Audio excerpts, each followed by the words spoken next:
Quiet on the set. Camera speed. Sound production, take one. Hey, what's good, guys? It's your boy G Marcus TV back with a brand new video. Please like, comment, and subscribe. And of course, I am doing the episode recap and review on Power Book Season 3. And this episode is called Need and Greed. Episode is called Need and Greed. So, you know how we do on this channel. I give you guys a recap and I give you guys a review at the end. So, let's get straight to it. So it starts off showing what actually happened to Lauren, which was Effie pushing her and her car inside of an ocean, and Effie thinking that she's dead and, you know, tries to get away, and somebody that was walking the dog actually seen Lauren in the car drowning. So that person ended up saving Lauren, and that's how Lauren survived. So now Lauren, she wants to go home. Like, she's really annoyed. She misses her family. She tells Jenny that, hey, it was Effie that did this and Brayden was behind it. So Jenny is just like, yo, I believe you, but there's no proof. And they're basically trying to build a case against Tariq. So while Norma is in Paris, your boy Obi, he ended up taking over. So Effie ended up asking Kane, can he trust the Jamaicans that's working for them? And he says yes, he can trust them. So now Saxe is confused about why Jenny has no info on Davis's brother, and she just says that it would raise a suspicion if she actually went in his file. So Saxe ends up telling her that she needs more evidence if she wants to try Tariq for a RICO case. Stephen Ox tells Tate that his poll numbers are not looking so good, so Rick Sweetie, he's taking all his donors to the competition. So he ends up telling Tate he should also get a wife for his campaign. So Brayden gets Chad fired. If you guys don't know who Chad was, he's one of the people that works for Westing Holdings, and he was being a really racist to Kiki, that fine new character they got on the show. And after that, she takes him to one of those private rooms on a private floor, and they end up. It was no crazy sex scene, but Brayden actually hit it, and she was more the person that was on top of him. So one of Tariq's classmates, played by light-skinned Keisha, she actually gets the internship that Tariq was supposed to get. So Reek is really pissed off. He's like, what the hell is going on? And Tate just told him, like, hey, there's a change in plan. And right now, Tariq is too hot. But it turns out later that that was bullshit. It was actually Brayden that paid off Tate, so the classmate could get the internship and Reek does not get the internship. That way Reek could actually work for his family's company. So Renzo and Kane, they're talking, and Renzo just tells Kane, yo, your mom is not going to rest until she finds the killer, so find out who killed Zeke. He still does not want to put him in the position where he could be a capo right next to him. He still wants Drew in that position, and Kane, you could just see he's still annoyed by that. So Ev invites Drew to a signing day that he's having, which is a really proud day for him. He really wants him there, but he still wants him as a secret. So Drew, he's tight. He's just like, yo, why are we sneaking around like this? Why are you still doing this? And he just says, right now is not the time to come out. That basically he's gay and he's in a relationship. Evelyn checks on Monet and tells her that Detective Whitman has been snooping around, and she actually gives her money for condolences for Zeke. So Brayden talks to Reek about getting him an internship at Weston Holdings, so Reek agrees to it. So Reek leaves the room, and after he leaves, Brayden tells Effie that he wants to tell Reek about Lauren. So she just says, yo, we gotta take that to our grave. Like, we cannot let him know what's up. But he makes it clear that it's eating him alive, and he really, really wants Reek to know what really happened.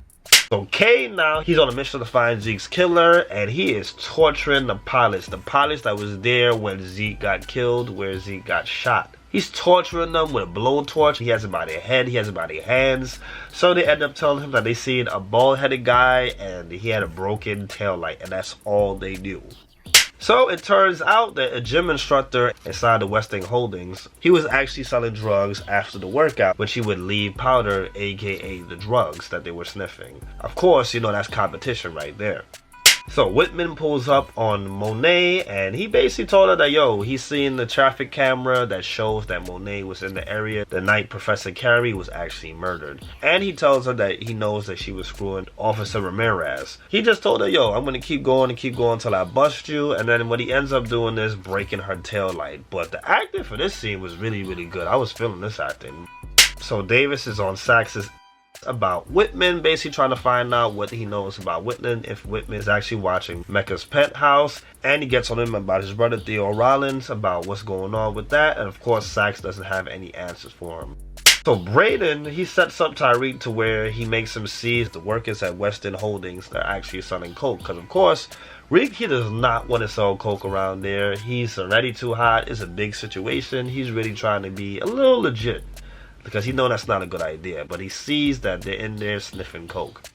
So Drew gets his whipped by one of the GTG boys, and he ends up tagging GTG on his back, so it makes it look like he's getting jumped from GTG, but really Lorenzo was the person that set the whole thing up to make it look like, okay, well, this is Zeke's killer, this is the person that you should be looking for.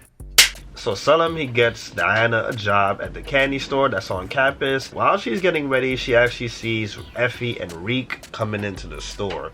They don't see her, but she sees them. So remember, Effie was telling her to stay away from Reek, that he's not good. So you can tell that she really feels a way about that. So Jenny and Whitman, they talk, and basically she's on some shit like, yo, why are you bothering Monet, Tejada? And he's just on shit like, yo, I know what I'm doing. And he helps them connect the dots together. Basically how Monet was screwing Officer Ramirez, and how she's basically a part of Tariq's organization. So Ev, he sees Drew all messed up and beat up, and he just breaks it off, which is really messed up. Damn, the dude's face is all messed up or whatever. You see that he was actually jumped. He just breaks it off with Guy, and of course you know that Drew is hurt by this. So while this is going on, Reek texts Drew that he needs to take out the drug dealer that's pushing drugs at Weston Holdings. He gets the job done, and he actually pushes the guy in front of a truck, which killed him right away. So Kane, he finds the guy that jumped Drew, and he brings him to Monet and Mecca. So they're there interrogating him why you did that or whatever. He just said, listen, I was paid to just jump Drew. Like, he's trying to say he had nothing to do with it. So they go in his pocket and they find a chain of Zeke's, and a ring is attached to Zeke's chain. So Monet sees that and goes crazy right away, ends up killing the guy. So basically they pin the murder on him. Sax ends up going to Davis's office. He goes through his stuff and he sees a burner phone. And he sees Monet's number. He calls Monet, and Monet just says, hey, this is not the right time. But Cooper does not say anything. He hangs up the phone, and then he ends up taking a picture of the phone and the number. So now Effie, sneaky, which you know you cannot trust Effie, she makes a brand new app that's kind of like Chorus Connect. So of course she does not put on Tariq or Braden with this new app. So then it turns out that Reek and Braden, they actually made some business cards of their own.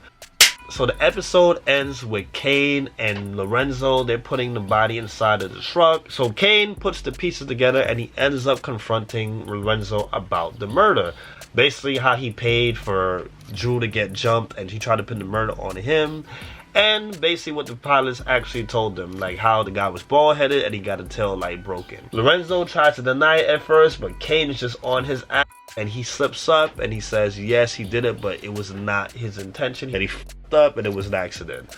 So Kane, you thinking that he's has a little sympathy for him, he gives him a hug, and in that hug he just told him that he's more stupid and pathetic than he actually thought he was. So Kane just basically told him like, yo, I own you.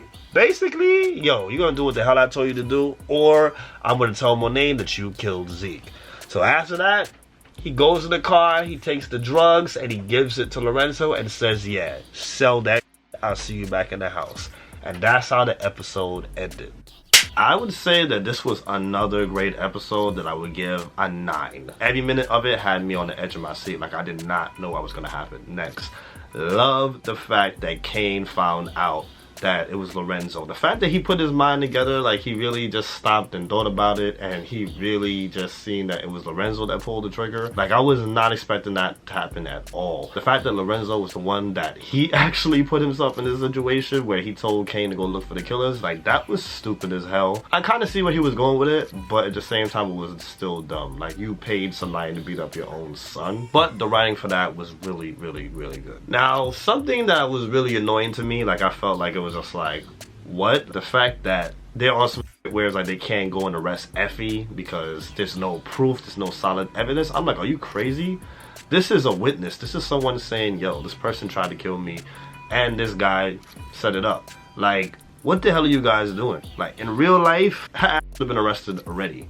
Like, it would have been over for Effie. Kind of find that a little weird. Comment down below if you guys know the law and if they're in the right for not going to arrest Effie. The way they took out that other drug dealer, that was crazy. That's another thing I was not expecting. The way he died, because I'm thinking that Drew was about to stab him in his neck, stab him up, or maybe shoot him in the head. No, the fact that he really pushed him in front of a freaking truck and the truck ran over his body, like, that was not expected. Like, that was a great scene. I love how they're building this new character, which is Diane's new love interest. I feel like this is gonna be really dope. Of course, you know he's gonna end up smashing, so I'm really looking forward to seeing like what's gonna really happen. Like, I feel like he's gonna end up dead some way, somehow, but hey, let's see what happens with this character. But I love how they're building his character up. And the last thing I would say about this, the way that Brayden is manipulating Tariq, love that, because usually it's the other way around where Tariq is doing the manipulation, but no, this season Brayden is doing all the manipulation, so I love that. But this show is getting better and better and better.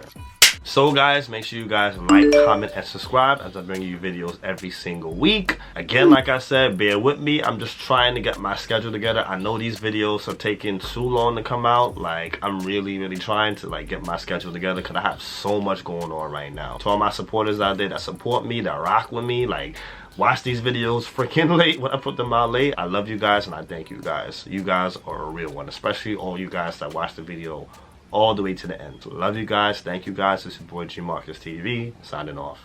Got it. That's a wrap.